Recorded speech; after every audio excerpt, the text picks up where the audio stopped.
Pessoal, a anestesia que é realizada durante um procedimento de cirurgia de pedra na vesícula, que nós chamamos de colecistectomia, é o motivo de grande curiosidade da maioria dos pacientes que vão se submeter à cirurgia de pedra na vesícula. E uma coisa interessante também é dos pacientes que já realizaram a cirurgia de pedra na vesícula e depois vão descobrir que a anestesia foi geral e que eles precisaram ser intubados. Só que isso não é uma regra, pessoal, porque na própria internet eu vejo nos comentários as pessoas dizendo: a cirurgia não é feita com anestesia geral, é feita com RAC. E o outro fala: não, ela é feita com geral. Na realidade, ela pode ser feita com as duas modalidades de anestesia. E o que define uma coisa ou outra? É o local onde você está realizando sua cirurgia. De modo geral, o ideal é que essas cirurgias sejam realizadas através da anestesia geral. Apesar da anestesia geral parecer ser um procedimento mais agressivo, mais perigoso, quando nós trabalhamos na parte superior do abdômen, como é o caso da cirurgia de pedra na vesícula, o ideal é que seja feito com anestesia geral. Porém, existem sim uma série de locais onde a cirurgia de pedra na vesícula é realizada de forma aberta, onde é realizado sim a anestesia RAC para esses pacientes que vão ser submetidos. E tem efetividade.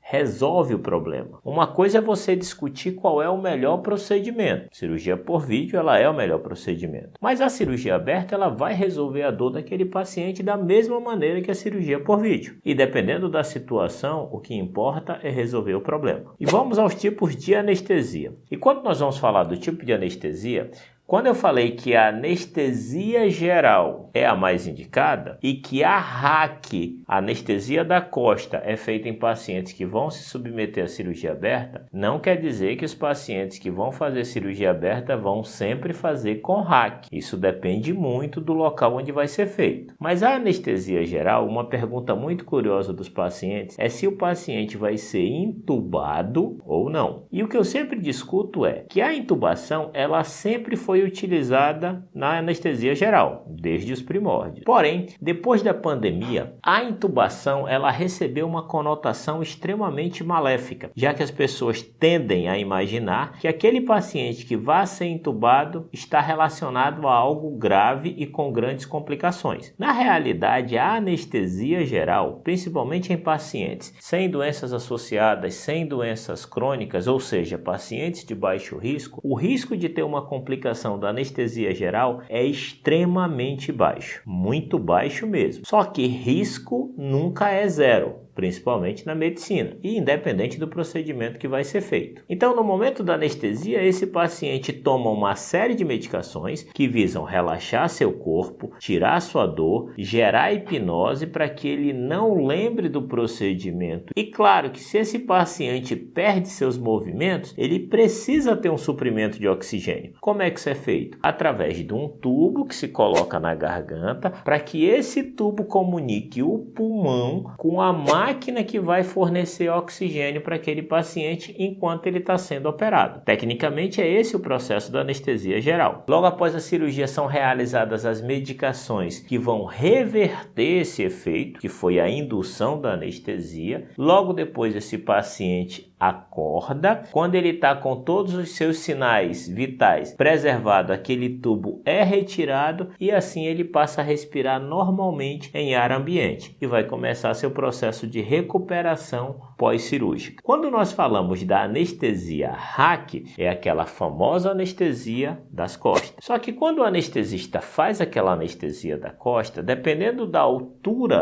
que ele faz na costa, é daquele nível para baixo que vai ter a anestesia do corpo. Enquanto a geral, todo o paciente está, vamos dizer, desligado, na RAC, apenas daquele nível que foi feita a anestesia para baixo é onde tem anestesia. É claro que esse paciente não fica acordado porque o anestesista faz uma medicação ansiolítica e um remedinho para ele dormir, para ele, lógico, não ficar olhando nem tendo a sensação da cirurgia. Invariavelmente, os dois tipos de anestesia têm complicações, apesar de baixas, tem. Nunca a complicação é zero. A grande diferença é que na recuperação da anestesia geral, aquele paciente vai ficar sonolento, se recuperando de um sono profundo, enquanto aquele paciente que foi feito a RAC, lógico que ele vai estar sonolento por causa das medicações, mas aí ele já não vai sentir, mesmo depois que acordar, a parte inferior do corpo. E essa sensação de anestesia da parte inferior do corpo, ela vai retornando aos poucos e esse paciente vai voltando a ter seus movimentos normalmente.